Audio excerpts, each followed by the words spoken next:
CNG Media. Welcome to Vino with Vito, Dave Taramina, and today we got the Wizard again. Wizard's back. The Wizard, Where'd the Wizard come the from? Wizard's Behind the back. curtain. I don't know. Behind the curtain, the Wizard. Today we have a bottle of Silken Spice, which is actually a good wine. It's a blend from Portugal. Very good. Even though Dave didn't bring it, I brought it. Oh, look at that. This is the first Portuguese wine. that we have. Look at that. And look at the shirt today from nice. Robert Graham. I like it. I like it. I like today. it. How is it? I do like it. My first wear. I just got this shirt. Nice. It's Did you get the fall collection yet? yeah, we're getting there too. Yeah. I was just at the store. I got a nice pair of shoes. Julian, thank you so much. You like a celebrity Jerry, when you walk in thank there? you. No, Yeah. but I really like this shirt. You know, it's something that Dave would wear. It is, and actually. Chris would wear. How many shirts are you up to right now? I know we keep bringing this up, but it's been like 4 months. A little over 100. Yeah. I Are you think. serious? But yeah, not just in shirts. I like their sweats. I like their T-shirts. I like their total. shoes. You know, everything about Robert Graham. I really enjoy. Who has bigger closet, you or Anna? Is Anna watching? You've definitely got to have more clothes than Anna. Oh, Probably. Yeah. yeah. At first, I wasn't big on clothes, but since I started wearing Robert Graham, now I can't stop. It's a great look for you, too. Great man. look. I just got Blue a is couple. good color on I you. just thank you. Last week we had a different dark blue shirt. Yeah. That actually matched our bottle of wine. It did. Remember that? They Really? matched it, Oh, yeah. that's great. Robert Yeah. Graham and Yeah. a bottle of wine. That's funny. But like I say, I really enjoy the Robert Graham. So as collection. V's pouring the wine, because we're bringing up Short Hills Mall, so Italy is coming to Short Hills Mall. Did you see that? No, I didn't see it. Yeah. Italy. Weren't you just in Italy in New In York? the city. How Yeah. was it? It was good. Now, is it the same? Yeah, same people. Okay. Yeah, so it was great. I was just there. We're filming out Wednesday. I was there on Sunday, and it was massive. I mean, it was It's right by. huge. Yeah, it's crazy. Oh, it's and big. yeah, so we had a nice brick oven pizza there. Did It you was like the really food? good. I did. Yeah? I did. I gave haven't it been the, to one yet. I gave it the thank you. I gave it the Italian stamp of approval. Nice. Yeah. Yeah, no, it's Cheers. good. The one in Yeah. the city. Cheers. Salud. Cheers. Salute. Wait, I didn't hit your glass there. Oh. There you go. So that went from American Joe's to the food court in Short Hills, which was brand new, and then they just ripped it up to Yeah. put it in Italy. Yeah. Oh, so it's in Short Hills Mall. Yeah, Short Hills Oh, Mall. okay. Yeah, I'll try it. Wonder what that rent is. A lot. A lot of Gotta money. be a lot of money. What do you Good guys wine. think of this wine? Good wine, Vate. Good wine. I and actually it's, do like it. It's Yeah. not that expensive. My wife loves it. I don't know if I like that bottle. I had Yeah, I like this. the cover on it. His mind's going right now. Yeah. I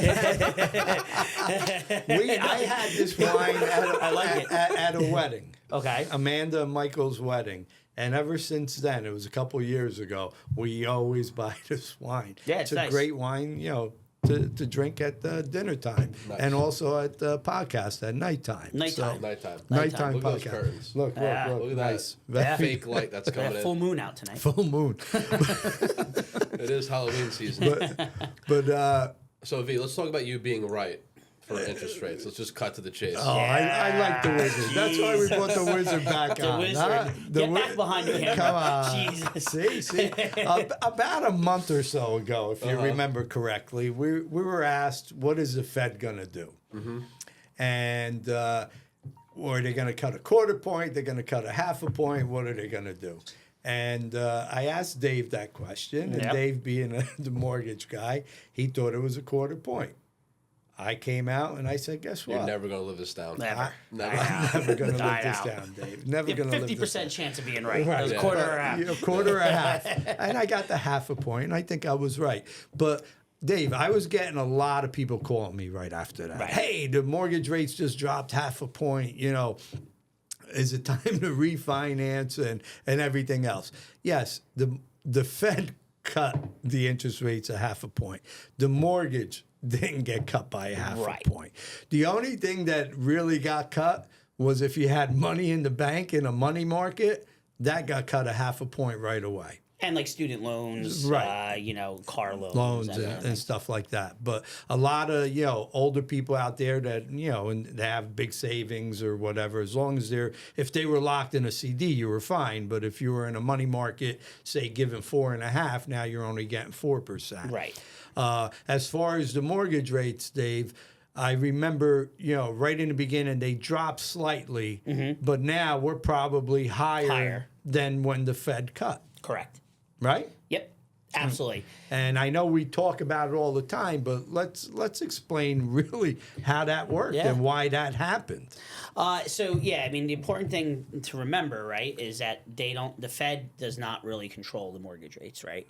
They don't go hand in hand. They tend to follow, but a real simplistic way to look at mortgage rates is to look at the 10-year the 10-year note, right, and the yield, and that the mortgage rates tend to follow that. So we do get a lot of calls from clients, and it's our job as mortgage professionals to share with the client that they don't go hand in hand. Like customers will call and say, "Oh, my rate dropped 0.5 point." And I'm like, no, it doesn't work that way. What happened last week or 2 weeks ago was just normal mechanics of the market, right? I think that it was priced in already. Like the Fed. The Fed, whatever forecasting was almost at like 70% of a half a point right before they did it. So good job, V. And mortgage rates were already priced in it. Like, if a mortgage rate was at 5.99 or 6% before the Fed cut really didn't have any implication on it because the market was already there. It was already priced in. There wasn't a surprise. So that's really like what happened. So when we say rates went up after the Fed, they didn't skyrocket. They went up maybe 0.25%. They just didn't move, which is expected. This is actually normal. Like the mortgage market was expecting what's happening. Now, conversely, if you look at the stock market's gone through the roof. And I know that's your wheelhouse where you're watching that. I think he makes more money with the stocks than actually selling real estate. Totally, absolutely. This guy has been shorting the market since Bush was president. The first Bush. The first Bush. And I can tell if he's trading that day too by his facial expression. Yes, exactly. Was I trading today? Oh man. No, you weren't. I can tell you weren't. You're calm today. So that's really like And I did give you a couple of good stock tips where you made some good money, absolutely. right? No, no. I don't know what you're talking about. Absolutely, no. It's Nancy Pelosi's husband. Yeah, exactly. I don't trade. I don't know what you're talking about. Did you hear that, Mariela? He didn't tell you that. That's right. I don't care about her. I care about the regulators. So that's really like what's going on. Eventually, though, do I think rates will come down even further? Absolutely. I mean, rates are almost 1.5 points lower than they were at the beginning of the year. So it's a big move. Yeah, I mean, if we're almost 8%. Now you're down 6.5, a little bit. I mean, under listen, that. you could get some programs. Every program's different, but you get some programs below 6% today. Right. What do you think of the ARMs? I love them. They're coming back, but now the spread on the ARMs is not that much of a difference. Not as much as they were, right? Like they used to be. What is an ARM for people who don't know? Yeah, so an ARM is an adjustable rate mortgage. So like as opposed to your typical 30-year fixed mortgage. Is that like a variable rate? Same? Yeah, so like where it's fixed payments for 30 years, an ARM is just adjustable rate mortgage is locked in at a lower introductory rate for a specific time period, typically 5, 7, or 10 years. Right, and then so it's at a lower rate, sometimes like 3/4 to a point below the fixed rate, locked in for that initial period, fully amortized, principal and interest. There are some interest-only options, but for the sake of this, we'll say fully amortized. And then, you're locked in at that lower rate. And then when the 7 years or 10 years are up, you have a decision. If you keep it that long, you have a decision to make. Do you refinance? Do you see where the market's going and keep the rate, whatever the case is. So. That the ARM would have been great. Like, say you bought a house in 2017 and you got like a 5-year ARM, and then after the pandemic and your rates went down to like twos. In the twos. That would have been amazing. That's what I did. When did the rates drop? 2019. 2020. 2020, 2021. I think 2021 we really hit the bottom. Yeah, Was that because of COVID? Yes. Okay. Yeah. So right. in an effort to stimulate the economy, a few things happened. The Fed, and they're not directly correlated, but the Fed lowered rates to zero, basically. But also, what moves mortgage rates are bonds, right? Mortgage bonds and treasury bonds. And during COVID, the government stepped in and purchased, and the Fed purchased, boatloads of bonds to keep rates down to stimulate the economy during COVID. Now, does war translate with the same premise with rates? Did you say war? War, yeah. Yeah. So like yesterday, the conflict in the Middle East, kind of escalated with Iran. Even Ukraine. What's that? Even Ukraine. Right. It's but the thing, and we'll get to that in a minute. But like the thing with yesterday with Iran and Israel, when there's global events like that, institutional investors tend to put their money where it's safe, right? Flight to safety, and that typically is bonds. I've said it before. That's bonds, right? Nothing's safer than debt issued by the U.S. government or the American homeowner, right? And typically, the American homeowner is not going to default in their mortgage, so those bonds are very safe. So when conflicts happen, like they did yesterday, you tend to see rates start to come down a little bit because money piles into the bonds. So with the and a lot of that implication, though, what's scary about the Middle East is you have to watch like oil prices, right?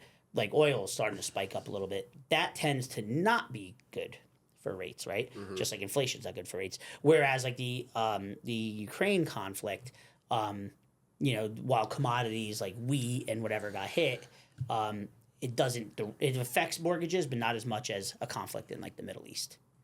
A lot of people don't know this that are buying a home. Oh yeah, I mean it's so much plays into it. So much plays into it. I mean, that's why I love mortgage finance and you really have to know this stuff, right? Like, a lot of times like you'll talk to a mortgage guy and they'll be like, oh, like where are rates going, right? And like if you ever hear like the cookie cutter answer of, well, there's an election coming, right? And that's when rates go down. Walk away from that guy because he doesn't know what he's talking about. Like you told me that the other day. Yeah, exactly. But that's not the answer. Like there's so many things that go into it. Like like jobs report, right? Like we said, the jobs report today. That goes into direction mortgage rates are going. Economic reports like GDP, gross domestic product, and consumer confidence. That's going to be crazy with this. Consumer confidence, I think, went down last month when they came down. Went down dramatically. Consumer confidence, and the longshoreman strike it's a is crazy time right now. Insane. With the Middle East, with Ukraine, I was watching the All In podcast. You guys ever follow the All In podcast? Nah. They were talking about how there's 30,000 troops dying from Ukraine monthly. Yeah. And nobody hears. It's not being reported. So eventually, either Ukraine's going to fall or we have to step in. And if we step in, it's going to get crazy. Yeah, it's like what you need like right now is peace. Well, I mean, you're never going to really have peace. I mean, there hasn't been peace since biblical times. You know what I mean? I think it's in human nature that there's always conflict. But what we need, we're getting close right now. Well, I mean, you need you need leadership, right? Not only here, but you need leadership overseas too. That is not trying to have sound bites and and get followers on TikTok. It's like you actually have to lead, right? Yeah, for sure. There should be resolutions to these problems. Like the Ukraine-Russian situation should be resolved. Like, how is that not happening? It's been 2.5 years. You know what's interesting from what I read is that when Zelensky ran for he's the president, right? Not prime minister, president. I think he's president. Yeah. Okay, president. So when he ran for president, he ran on the basis of that we're going back to Russia because I think it was like an 80-20 split that the Ukrainian people wanted to go back to Russia. Yeah. So that's how he won his election. Yep. When he gets elected, he doesn't go back. Yeah. And we don't know why he didn't go back. Right. So I think. Not to get political, but I think we have something to do with that of him not going back. Could be. Wow, this is like a history channel. Yeah, but that's what's scary. You got the historian, the economist. But with the Middle East now and Ukraine, if Ukraine falls, we step in, and then you're going to have China back Iran. Yeah, and it's going to get scary, and that's a dominoes fall. Who knows? I mean, but listen, we've been on the cusp of this before. Not like this though, because Ukraine only has 3 to 6 months until they really have to make a decision. Right. Losing 30,000 men a month, and that's not being reported. Yeah. And that's from the All In podcast. You guys go look it up. Yeah. I mean, listen, at the end of the day, I mean, what do you do though? Like, are you going to fight as You got to sign a treaty. You got to sign a piece Right. But I'm saying as like America, like, what do you do? Like, do you have to, you can't be the policeman. You can't be everywhere. Like you can't be Yeah, there. you You can't. can't be. You can't. You know, like you can't be in Israel. You can't be here. Like It's in super Ukraine. hard. Yeah, I mean, Super hard. But all this is going to affect the next 6 months, 12 months. oh, Yeah, absolutely. right, and it's going to affect the real estate market, the mortgage market, and all that. You know, I noticed though when the Fed did cut, the real estate market got busy again, real busy. Yeah. If you look back at around the end of August, again it was the summer, beginning of September, Yep. and you can vouch for this too. It was pretty quiet out there. Yeah. Yep. And then all of a sudden, kids went back to school, September came along and you're getting multiple offers again. You're getting people just looking at these houses and getting multiple offers. Yep. And I'm sure you were getting busy with Yeah. doing a lot of Pre-approvals. pre-approvals and pre-quals. And, it's insane. I went to show a couple houses the other day in two different towns. And the same thing. It was like on the market a couple of days, final and best. Yeah. And you talk to the realtors, and it was like way, way over asking price. We need more inventory. I mean, we talked about this months ago. There's Yeah. got to be Yeah. more incentives to build more. But on the flip side of it, though, Yeah. you have houses that people are putting on just for shits and giggles, excuse my French, to see if they can get that kind of money, and those houses just sit there. Yeah. Because Right. you got a $700,000 house for $1 million.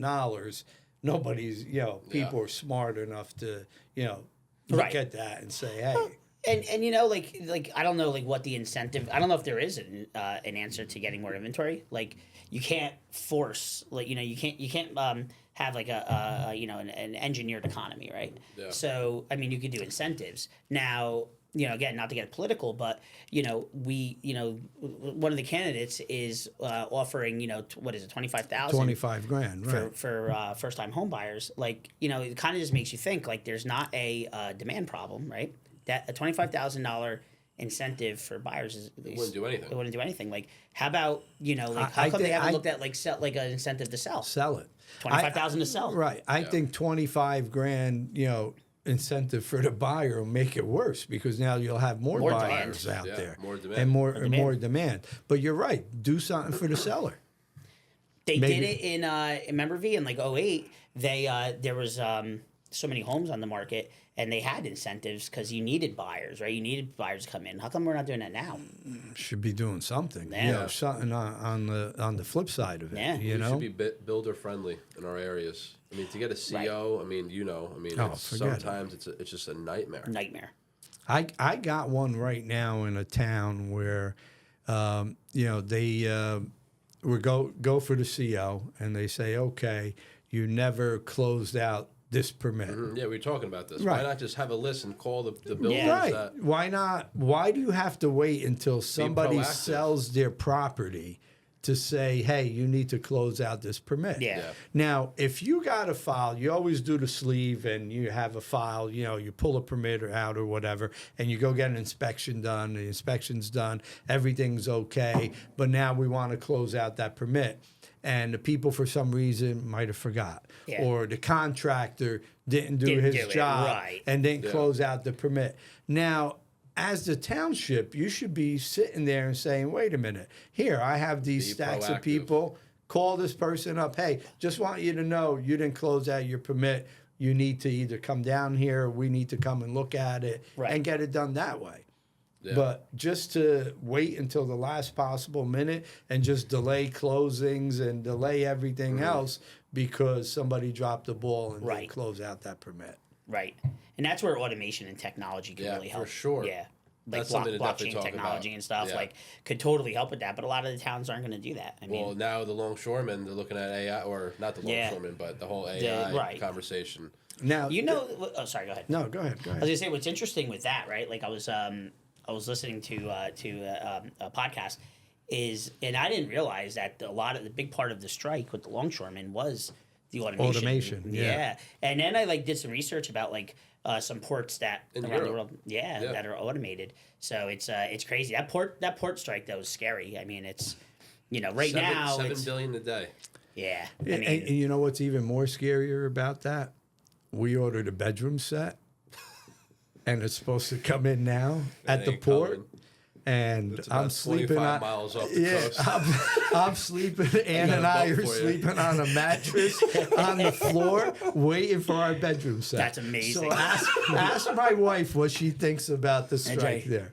Not, Anna, not, what not do the you fact that medicine can't come in. It's the Vito's bed. My bed. I'm sleeping on the floor. Good thing we have 2 other beds right now that we It can feels like sleep we're on. living in like a simulation right now. What's I know. going on? It's crazy. Yeah, where Anna's on the computer all the time looking. Where is it? Where is it? You Yeah. know? What if this goes on now for 2 weeks, 3 weeks? So Are they getting close to a deal? I'm not sure. It doesn't look like it. It doesn't look like it The right head now. of the ILF or LF, whatever Yeah. it's called, he looks like he's ready. That guy looks like he's out for there. war. Dude, I mean, he's I would admit that guy scares me more than anybody.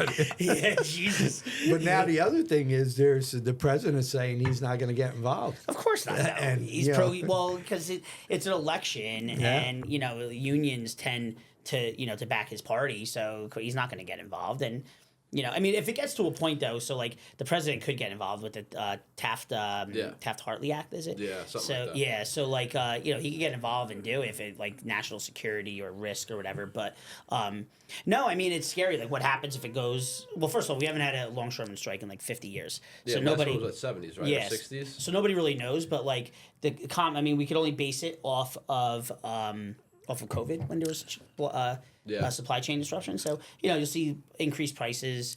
But they were still working though. They were still working, but they were backed up. They were backed up. So But imagine- this is a complete stop. That's what I'm saying. So Right. imagine how bad that was when they were backed up. But now, Yeah. now think about it. Back in the 70s when they did that, right? I had to wait almost 9 months for my Fiat to come in. There he goes. That's right. Yeah, you know what? And he had they smuggled him into the country in the 70s. So I he was knows. stuck in that. in the cargo container. With Federico. Yeah, exactly. You know why he's upset? Because his shirts aren't going to get shipped in from Robert Rail. Oh, you're screwed. Yeah. You better start buying now. Yeah, dude. Seriously. You see Costco? Costco. Has no toilet paper. Yeah. Again? Again. They see. You're gonna be using coffee sheets. No, we were loaded back before COVID, and we're always loaded on. He's toilet Italian. paper. He's probably got a espresso. So probably got a basement filled with like supplies, I like every do. other Italian. I do. Tomato jars, especially wine and Yeah. toilet paper. Well, but the other part that people forget is that like we do a lot of exporting, right? Like so, like I think it's was it not coal, but there was something else that we export. I forgot that Europeans use for heat. That's going to be disrupted right now. Like so, it's not just what we're bringing it's in. gonna be a mess. It's gonna be a mess. I don't think it's gonna last that long though. I think they'll Yeah. come to an agreement. Absolutely. I hope so. They You will.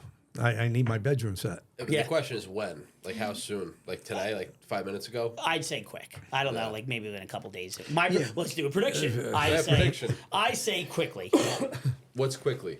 Couple days, 3 days, 4 days, So 5 days. today is Today's the October 2nd. I'd say in 1 week it'll be resolved. In 1 week. So that's what? That's 70 billion Yeah. gone. Almost 100 billion gone. What's your prediction? Good question. I think it might take a little longer, and actually the government might have to get involved. Wow, that's a bold prediction. I'm gonna get crazy and say today's Wednesday, October 2nd at 12:30. It gets resolved before this weekend. Okay. Wow. That's my prediction. Yeah, I think it's going to be sooner. It has to be. This can't go on. Well, and it's funny. It's an election year, right? And somebody in the White House is putting pressure on both sides. Like they're like, this is right before month before an election. They're like, you need to resolve this. Absolutely. Yeah. But think about it. If We it, got 3 major problems going on. We got more than that. What I'm saying, 3 Oh, really to talk about. Yeah. and all I want to do is sell houses, That's and it. you want to write mortgages. That's it. You know, The powers that be.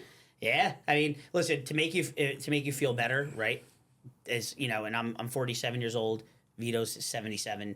It's we've seen this a million. There's always something, right? Like You look great for 77 too. You by do. the way. Thank you. looks you. like I Jimmy It's appreciate- the Carter. wine. It's the wine that Jimmy makes. Carter. Did you poor Someone guy? said in the comments, they go, He hit Jimmy Carter 100. should run again. Yeah, I know. I'll tell you Why what. not? 100 first president, ex-president to live to be 100. Yeah. Yeah. Wasn't he like the worst president though ever? Oh, Jimmy? Yeah. Yeah, we used to get good peanuts when he was president. He was probably too nice for the office. He was probably the most honest president, like they say, like that we ever had. But Come on, you're trying to say all the presidents aren't honest? I didn't say that. I'm just saying. Yeah, it's crazy. But no, I mean, he was president during a really tough time, and inflation was through the roof. What was inflation back then? Oh God, it was rolling double digits. It was double digits. I mean, we're in double digits too. No, and interest rates were in double digits back then. Yeah, it got to a point where the government was trying to control prices. That's how bad it was. Yeah. Yeah, we're nowhere near the 70s inflation.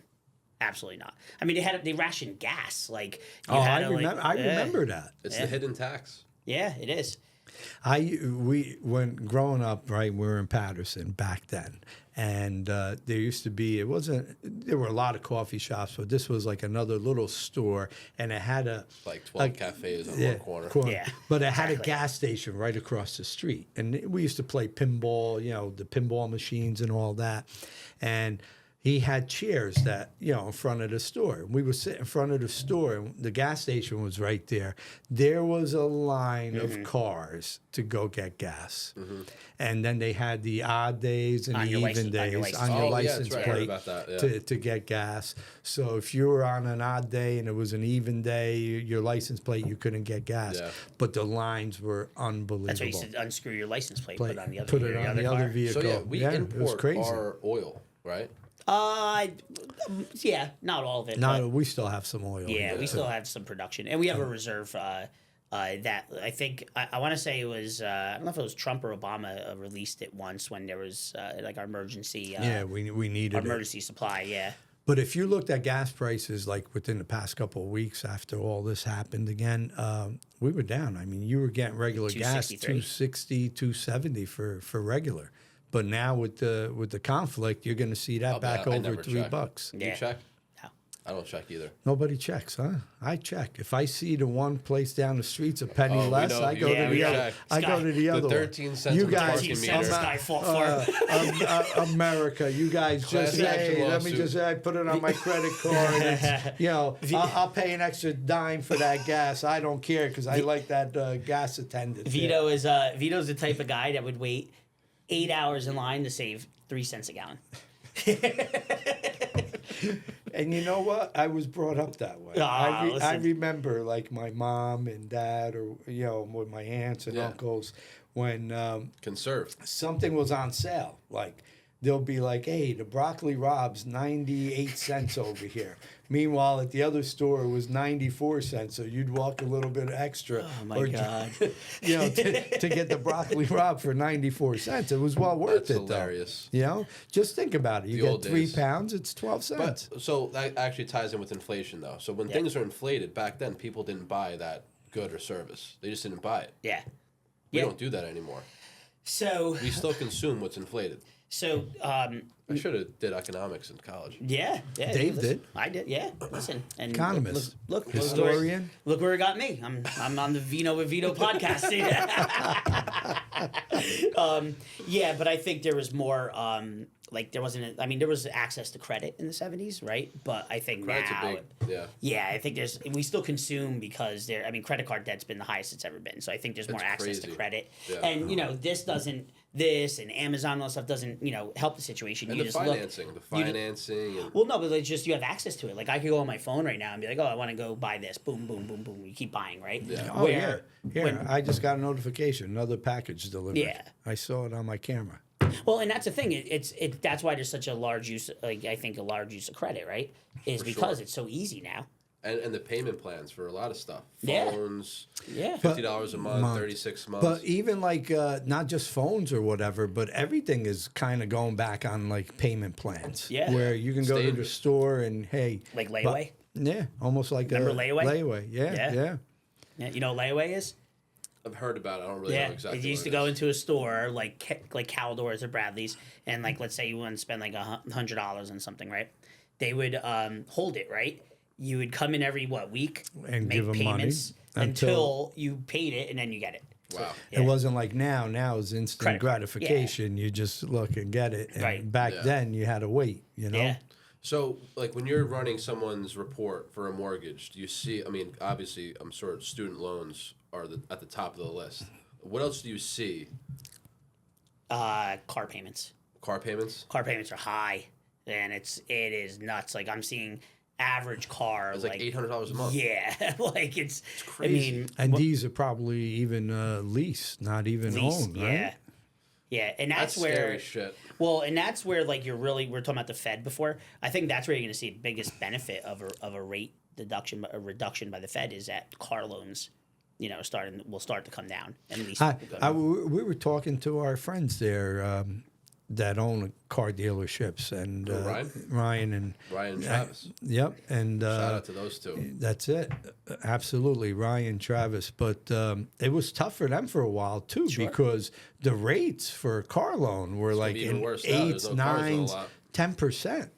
Well, and at COVID, with the shortage of cars, right? Like people who had cars started getting higher in value, right? Supply and demand. Mm-hmm. So so it was much harder for like people to trade in their car and buy another one because there was nothing there. And then people were thinking, well, I have all this equity in my car, I'm just going to pay it off. Yeah. And and my car's worth money and whatever. Like the case is just just like the interest rate lockdown. It was just everything just came to a halt. And then you jack up rates on top of that for cars. It's So student debt and cars are the top two. So there's a lot of things. There's a lot of challenges for buyers, right? Mm-hmm. Especially first time home buyers. I think those are. I don't know if car would necessarily fall in for a first time home buyer, but student loans definitely, and then housing affordability, right? Home prices have just gone up so much. Guys like Vito sell houses $300,000 over asking, and then they wonder why there's affordability. No, I'm just kidding, but that's happened during COVID. That was a huge problem. Yeah.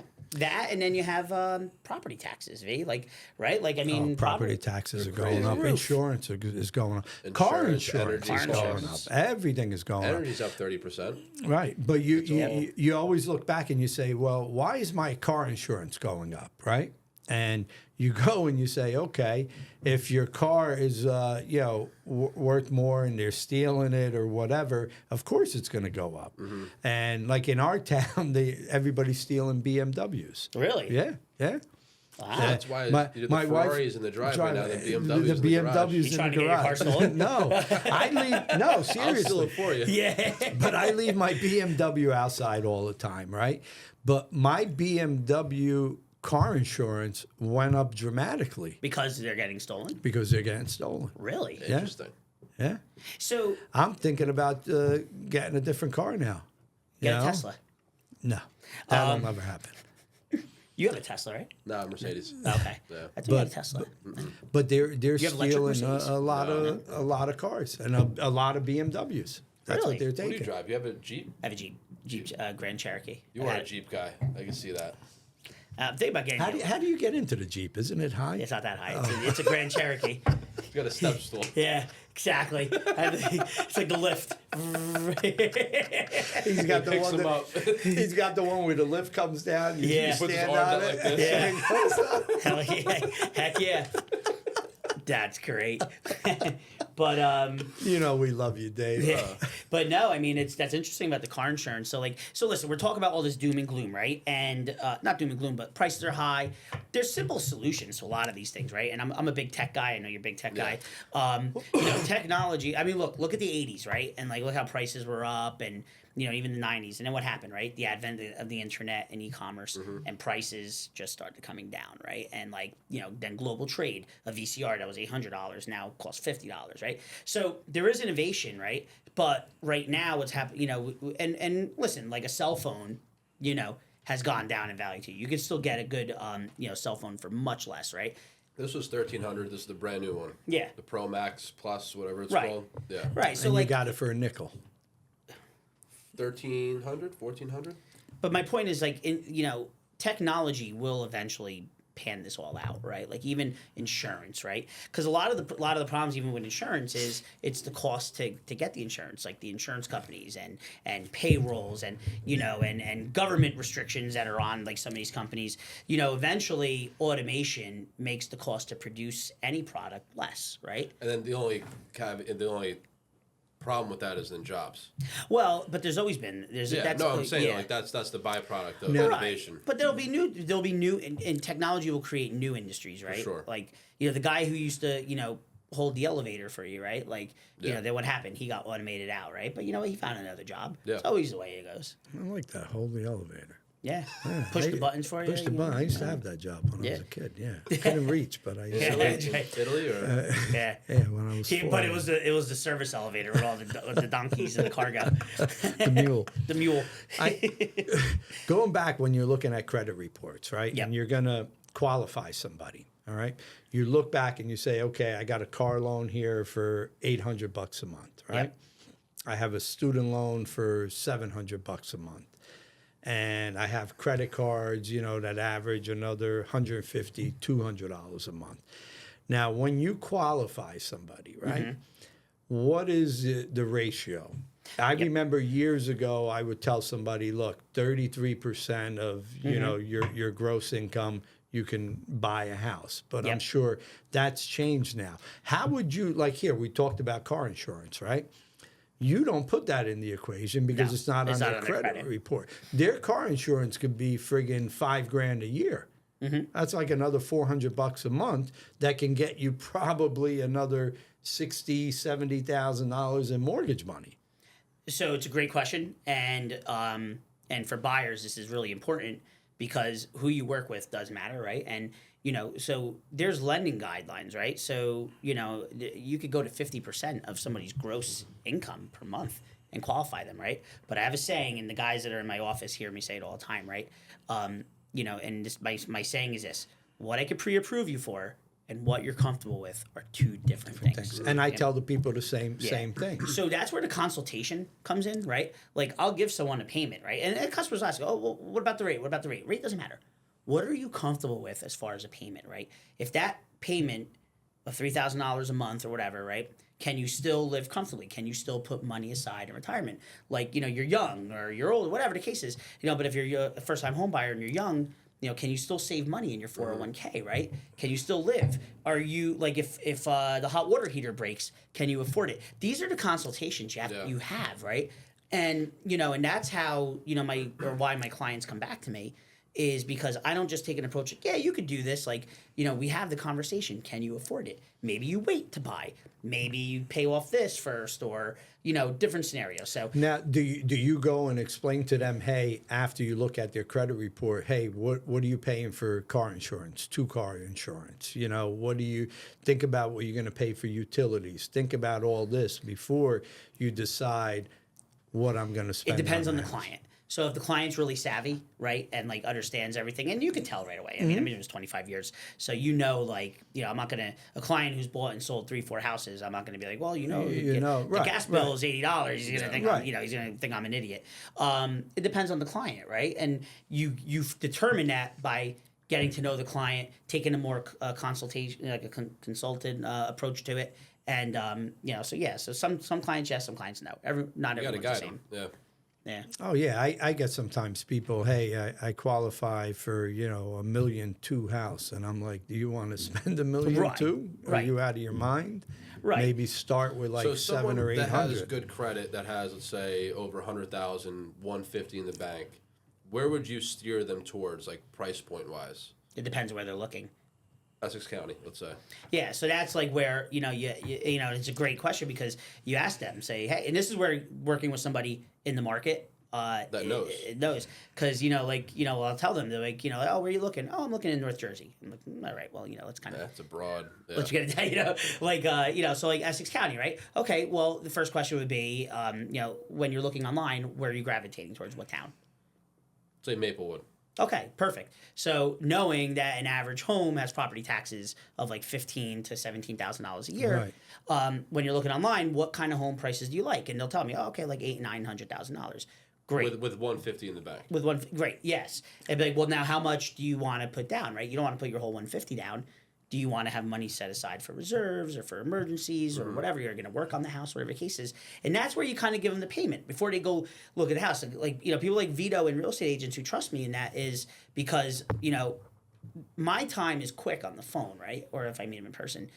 But the real estate agent's driving them around. Sometimes it could be months, especially in this market, right? Sure. So the last thing I want to do when I look at a buyer is waste the buyer and the real estate agent's time by having them drive around and look at homes that they're not, well, not even that, not even if they can't afford it, it's that they're not comfortable with, right? So, so like with that same conversation, I'll tell them, okay, this will be your payment. Well, that's a little bit too high for me, right? I'm not comfortable with that. Great. Now we know that we need to be here. Or do you have a relative who maybe can gift you some money and maybe you could get the house at that price range?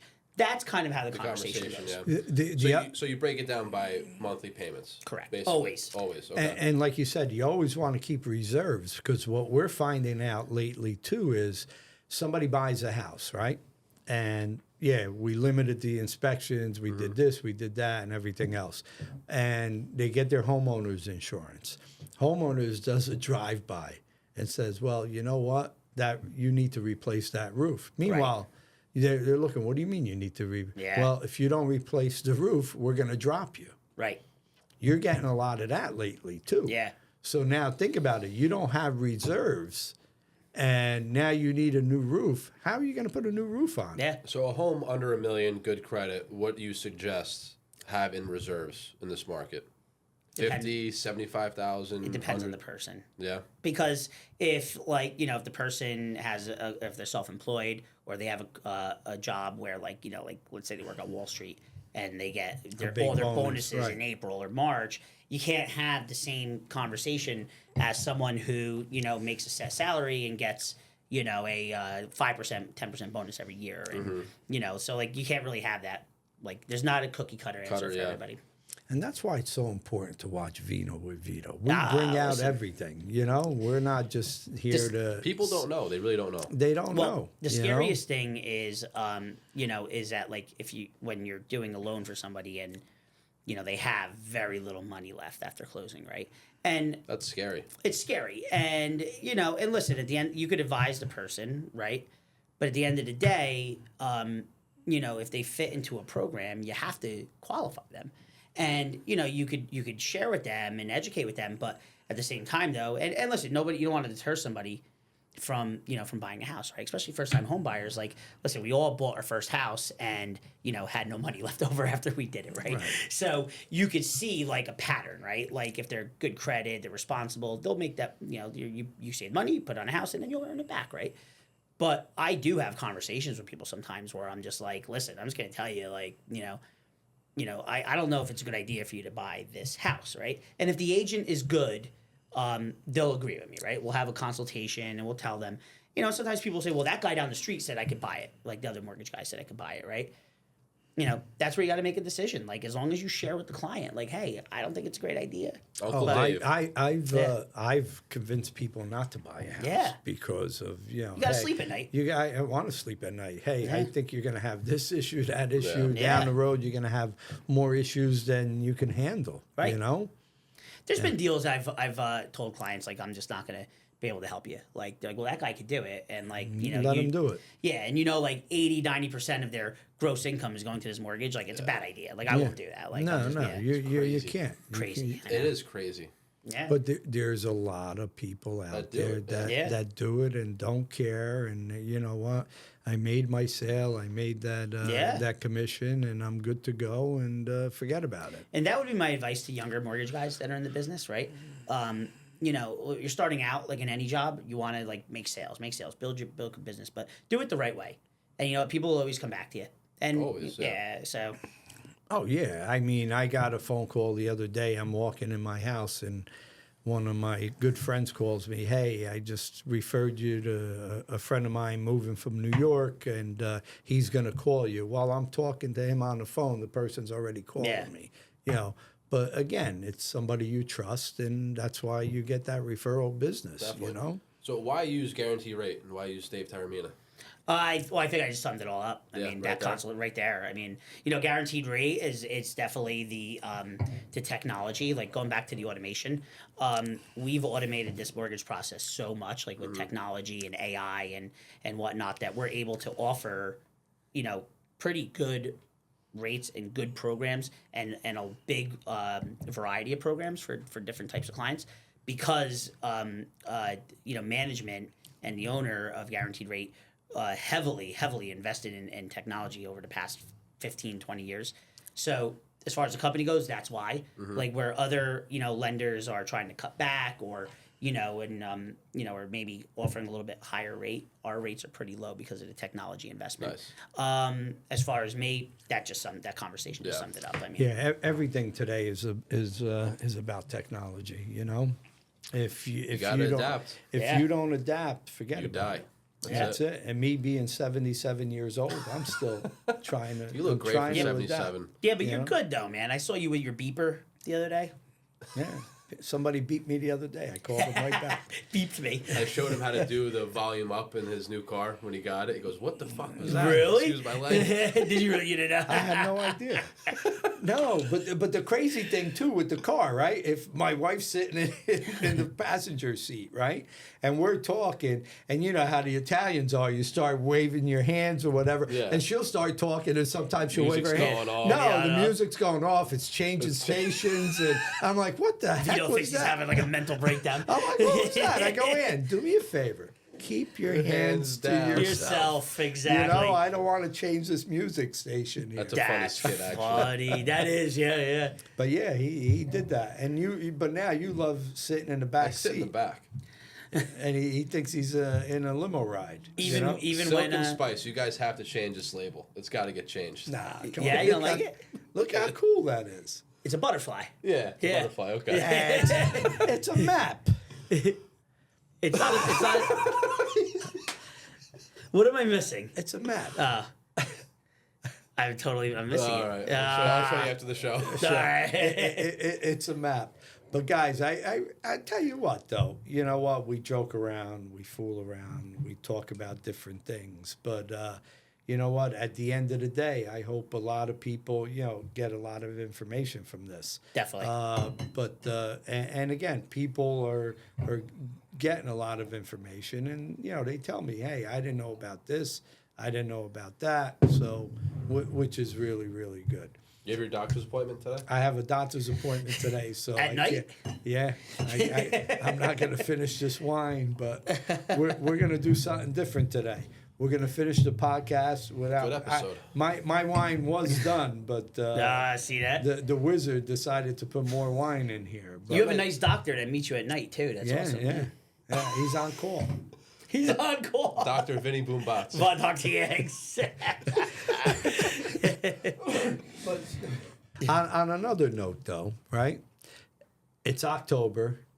It's Italian Heritage Month, It is. right? Oh, So- Mizzica. Minzica. For everybody, what does Minzica mean? Dave, tell us. Dave, Like, I don't think. I don't think you. I don't think you want to tell us. That's a Sicilian thing. But it's a Sicilian thing. But it's great that it's Italian Heritage Month in October here. Are you proud to be Italian? I'm very proud to be Italian. Dave, are you proud to be Italian? I'm American. That's right. He's not Italian. We're all Americans. He's not Italian. I'm Italian, but again, I'm an American, and I'm American Italian. That's it. Once I'm war American breaks out, Italian hopefully it citizen. doesn't, he's going back to his hometown. Monte That's Scaglioso, it. Monte yeah. Scaglioso. He's got his real estate license over there He can still do the podcast from there too. Yeah, that's right. We can still with the do it. mule. The mule. Oh, it's all about technology. You right? should change the logo to the mule. We've been saying that for We years. should actually do that. On that note, one day, and that day will come when you need to buy or sell a house. And when that day does come, you need to call Vito Cantuzzi, the godfather of Northern New Jersey real estate.